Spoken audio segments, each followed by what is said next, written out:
Pots, let's talk about pots, baby. Let's talk about fabric. Yeah. Okay. There's a couple different kinds of pots. You can get hard plastic pots or you can get fabric pots. For the last 10 years or so, virtually 90% of the industry uses fabric pots. Here recently, with the advent of the systems like the Octopot and Aero some or others and the cube domes and all that kind of stuff, it's kind of coming back to where I'm seeing a lot more of the hard plastic pots, okay? So I use fabric pots, and I have up until this run. I've been using them for over 10 years. Pots really don't fucking matter, y'all. It doesn't, oh, golly, okay. Here's what it matters about pots, okay? The only thing that I can tell the difference between, say, using a plastic grow bag like I have that y'all have seen me use that Bio365 sent me, or a plastic pot or a fabric pot is the evaporation rate of how fast it'll dry out. Okay, so if you're in a really dry environment, like we have like 10% humidity here. So my pots, if just left unchecked, they dry out like that. Fabric pots, we were having to water them. I mean, sometimes with late flower twice a day. Okay, and so when we switched over to these plastic grow bags,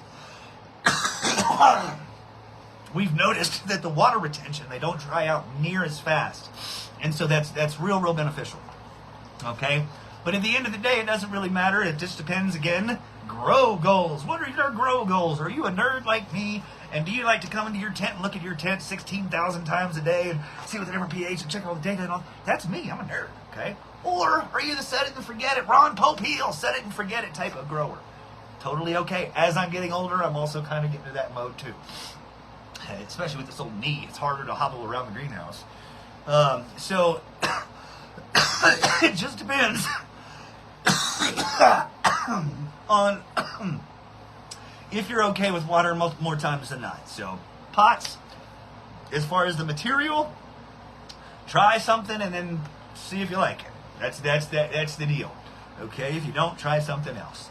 As far as fabric pot or pot size, all right.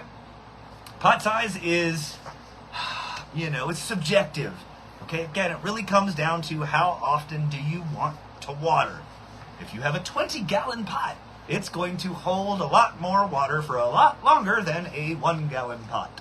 Hopefully that makes sense for everybody. And so, just again, when you're thinking about your grow, just remember how often do you want to water, how, what kind of, maintenance and what kind of interaction and how frequent do you want to actually be interacting with your plants, okay? So, fabric pots, plastic pots, try them out, see what it is. As far as the size goes, think about your watering. Okay, let's see, what do we got here? Rely